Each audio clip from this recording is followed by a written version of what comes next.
दोस्तों Charles are स्विंडल ने एक बहुत ही खूबसूरत और फेमस बात कही थी। Life is 10% what happens to you and 90% how you react to it. यानी आपकी लाइफ में जो कुछ होता है वो सिर्फ आपकी लाइफ का 10% होता है। आप अपनी लाइफ का 90% इन 10% चीजों पर रिएक्ट करते हुए गुजार देते हो। इसीलिए दोस्तों the power of not reacting एक ऐसा कंसेप्ट है जिसे वर्ल्ड के कुछ बड़े बड़े लीडर्स, सेलिब्रिटीज, इंटेलेक्चुअल्स और ऐसे लोग फॉलो करते हैं जिन्हें इसकी अल्टीमेट पावर के बारे में पता है। The power of not reacting ने ही सचिन तेंदुलकर को द गॉड ऑफ क्रिकेट बनने में मदद की। लेकिन वहीं इस फेमस सेलिब्रिटी ने the power of not reacting को फॉलो नहीं किया और रातों रात इसने अपनी रिस्पेक्ट खो दी और दुनिया भर से इसे हेट मिलने लगे। जो लोग the power of not reacting को फॉलो करते हैं वो अपनी लाइफ अच्छे से जी पाते हैं और जो लोग इसे फॉलो नहीं करते वो खुद को और अपनी लाइफ को बर्बाद कर लेते हैं। लेकिन ऐसा क्यों और कैसे होता है, इसे समझने के लिए हमें जानना होगा कैसे रिएक्ट करना आपकी जिंदगी को बर्बाद और डिस्ट्रॉय कर देता है। रिएक्शन कैसे किसी की लाइफ डिस्ट्रॉय कर सकता है, इसका सबसे बेस्ट एग्जाम्पल हम सभी ने 2022 के ऑस्कर्स में देखा, जहां होस्ट क्रिस रॉक सामने बैठे सेलिब्रिटीज पर जोक कर रहे थे। जैसे ही उन्होंने विल स्मिथ की वाइफ के ऊपर एक जोक सुनाया जो कि बहुत फनी था, पर विल स्मिथ को ये बात बिल्कुल पसंद नहीं आई और उन्होंने गुस्से में आकर बिना कुछ सोचे समझे स्टेज पे जाके क्रिस रॉक को थप्पड़ मार दिया और बहुत बुरा भला बोलने लगे। लेकिन क्रिस रॉक ने इस पे कोई रिएक्शन नहीं दिया और इस सिचुएशन में क्रिस रॉक ने सबके एक्सपेक्टेशन से अलग रिएक्ट किया और एज अ होस्ट अच्छे से पूरा फंक्शन खत्म किया। चाहे तो वो भी विल स्मिथ पर कैसा भी रिएक्ट कर सकते थे, पर उन्होंने अपने इमोशंस को कंट्रोल में रखा और कुछ नहीं कहा, जिसका रिजल्ट अगले दिन सोशल मीडिया पर साफ साफ दिखने लगा,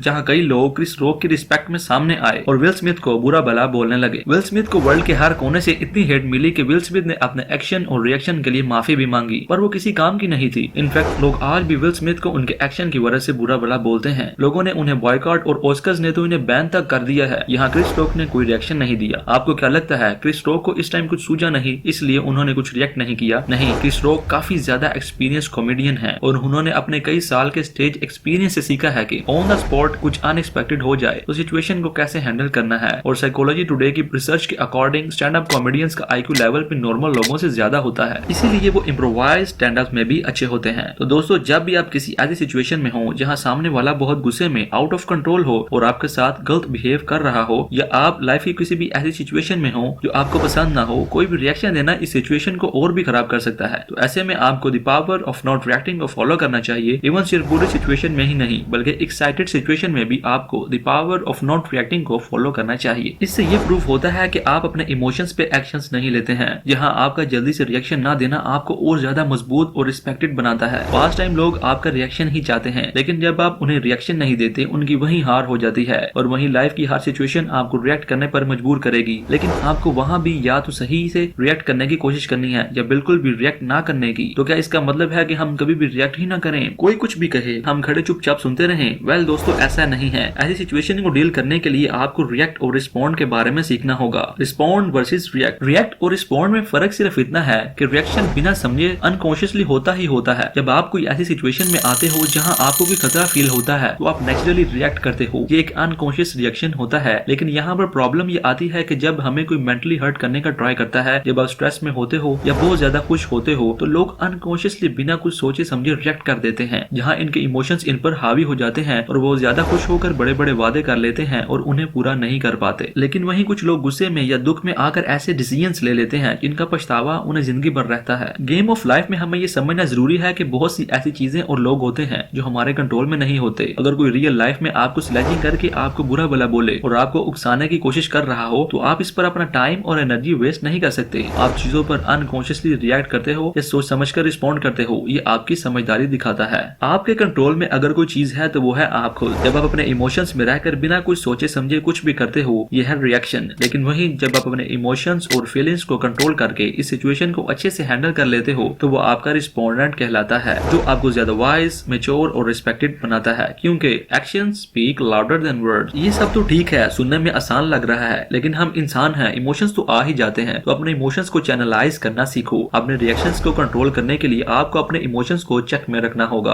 आपको अपने इमोशंस को सुप्रेस और दबाना नहीं चाहिए। अगर आपके साथ बुरा हुआ है तो ये नेचुरल है कि आप सैड फील करो। अगर कोई आपको सुना रहा है तो ये नेचुरल है कि आपको ज्यादा गुस्सा आए। आप इन इमोशंस को कंट्रोल नहीं कर सकते, पर आप इन इमोशंस को चैनलाइज कर सकते हो। आप इमोशंस को कैसे चैनलाइज कर सकते हैं? यानी आप सैड फील करते हैं, इन इमोशंस की वजह से स्मोकिंग या एडिक्शन में पड़ जाते हैं, या इसको एनर्जी के सोर्स की तरह यूज करके पहले से भी ज्यादा प्रोडक्टिव हो जाते हैं, अपनी बॉडी और माइंड पर काम करने लग जाते हैं। ये सब आप पर डिपेंड करता है। Emotions are energy in motion. Emotion. Emotions की एनर्जी का सही से यूज करने के लिए आपको इन 4 स्टेप्स को फॉलो करना है। Step 1, identify triggers. सबसे पहले आपको पता होना चाहिए कि आप कैसा फील कर रहे हो और क्यों फील कर रहे हो। Step 2, taking time before making any decision. कुछ भी करने से पहले एक लंबी सांस लो और इमोशंस को प्रोसेस होने का थोड़ा टाइम दो। Step number 3, be attach with your emotions. अपने आप को और अपने इमोशंस को एक दूसरे से अलग कर लो। Step 4, choose not to react and respond accordingly. ये सब करने के बाद आप चूज करो कि आप अपने इमोशंस के अकॉर्डिंग रिएक्ट नहीं करोगे। सिचुएशन को हैंडल करने का जो बेस्ट तरीका है इसके अकॉर्डिंग हैंडल करोगे। तो अगर आपको वीडियो अच्छी लगी तो वीडियो को लाइक और चैनल को सब्सक्राइब करके हमें सपोर्ट करो और बेल नोटिफिकेशन ऑन कर लीजिएगा